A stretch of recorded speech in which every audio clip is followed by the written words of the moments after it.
ಹೆಬ್ರಿಯಲ್ಲಿ ANF encounter, most wanted Naxal ನಾಯಕನ ಹತ್ಯೆ. ವಿಕ್ರಮ್ ಗೌಡ ಜೊತೆಯಲ್ಲಿದ್ದವರು ಪರಾರಿ. ಗೃಹ ಸಚಿವ ಡಾಕ್ಟರ್ ಜಿ ಪರಮೇಶ್ವರ್ ಹೇಳಿಕೆ. ಬೆಂಗಳೂರಿನಲ್ಲಿ ಬೆಚ್ಚಿ ಬೀಳಿಸುತ್ತಿದೆ ಡ್ರಗ್ಸ್ ಘಾಟು. ಮೆಡಿಕಲ್ ಶಾಪ್ನಲ್ಲಿ 30 ರೂಪಾಯಿಗೆ ಮಾರಾಟ. ಮಾದಕ ವಸ್ತುಗಳ ವಿರುದ್ಧ ರಿಪಬ್ಲಿಕಾಣ ಸಮರ. ಬಿಜೆಪಿ ರಾಜ್ಯಾಧ್ಯಕ್ಷನ ವಿರುದ್ಧ ರೆಬಲ್ಸ್ ಕೊತ ಬಂಡುಕೋರರ ಮನವೊಲಿಕೆಗೆ ಆರ್ಎಸ್ಎಸ್ ಎಂಟ್ರಿ. ಇದು ರಿಪಬ್ಲಿಕಾಣದ ಪೊಲಿಟಿಕಲ್ ಎಕ್ಸ್ಕ್ಲೂಸಿವ್.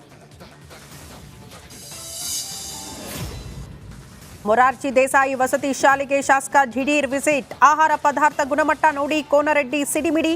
ಅಧಿಕಾರಿಗಳಿಗೆ ಕರೆ ಮಾಡಿ ತರಾಟೆ.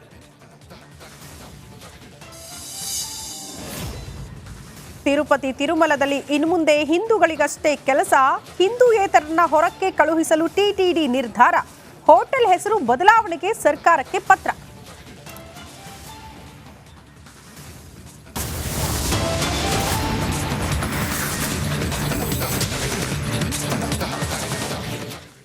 ನಮಸ್ಕಾರ, ನೀವು ನೋಡ್ತಾ ಇದ್ದೀರಾ ರಿಪಬ್ಲಿಕ್ ಕನ್ನಡ. ನಾನು ಶ್ರುತಿ. ಎಎನ್ಎಫ್ನಿಂದ ನಕ್ಸಲ್ ನಾಯಕ ವಿಕ್ರಮ್ ಗೌಡ ಹತ್ಯೆಯಾಗಿದೆ. ಕಾರ್ಕಳದ ಇದುವಿನಲ್ಲಿ ನಡೆದಿತ್ತು ಮೊದಲ ಎನ್ಕೌಂಟರ್.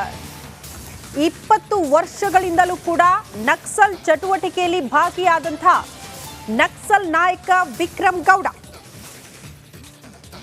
ಆತನ ಹತ್ಯೆಯಾಗಿದೆ ನಿನ್ನೆ ನಡೆದಂತಹ ಕಾರ್ಯಾಚರಣೆಯಲ್ಲಿ. ಕಾರ್ಕಳದ ಇದುವಿನಲ್ಲಿ ಮೊದಲ ಎನ್ಕೌಂಟರ್ ಈ ಹಿಂದೆ ನಡೆದಿತ್ತು.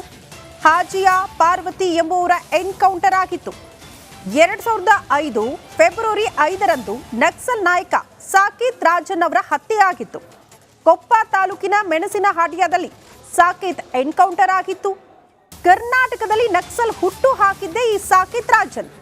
2007ರಲ್ಲಿ ಎನ್ಕೌಂಟರ್ ಮಾಡಿದ್ರು ಎಎನ್ಎಫ್ ಪೊಲೀಸರು.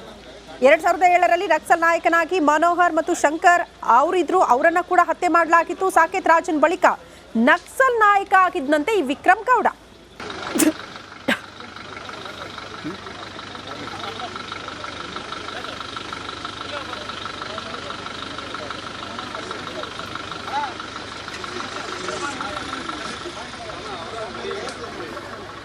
ದಕ್ಷಿಣ ಭಾರತದ ನಕ್ಸಲ್ ನಾಯಕತ್ವವನ್ನ ಈ ವಿಕ್ರಮ್ ಗೌಡ ವಹಿಸಿಕೊಂಡಿದ್ದ ಅನ್ನೋದು ಸದ್ಯ ಇರುವಂತಹ ಮಾಹಿತಿ. ಹಾಗಾಗಿ ಹೇಳ್ತಾ ಇರೋದು 20 ವರ್ಷಗಳಿಂದ ವಿಕ್ರಮ್ ಗೌಡ ನಕ್ಸಲ್ ಚಟುವಟಿಕೆಯಲ್ಲಿ ಈತ ಭಾಗಿಯಾಗಿದ್ದ ಅಂತ. ನಿನ್ನೆ ರಾತ್ರಿ ದಿನಸಿ ತರೋದಕ್ಕೆ ಆಬ್ವಿಯಸ್ಲಿ ದಿನಸಿ ಬೇಕು ಅಥವಾ ಏನಾದರೂ ಪದಾರ್ಥಗಳನ್ನು ತೆಗೆದುಕೊಳ್ಬೇಕು ಅಂದ್ರೆ ಅವರು ಬರಲೇಬೇಕು. ದಿನಸಿ ಖರೀದಿಗೆ ಅಂತ ಬಂದಂಥ ಸಂದರ್ಭದಲ್ಲೇ ಪೊಲೀಸರ ಎದುರು ಬದುರಾಗಿದೆ. ಗುಂಡಿನ ಚಕಮಕಿ ಆಗಿತ್ತಂತೆ. ಆ ಗುಂಡಿನ ಚಕಮಕಿಯಲ್ಲೇ ಎಎನ್ಎಫ್ ಪೊಲೀಸರು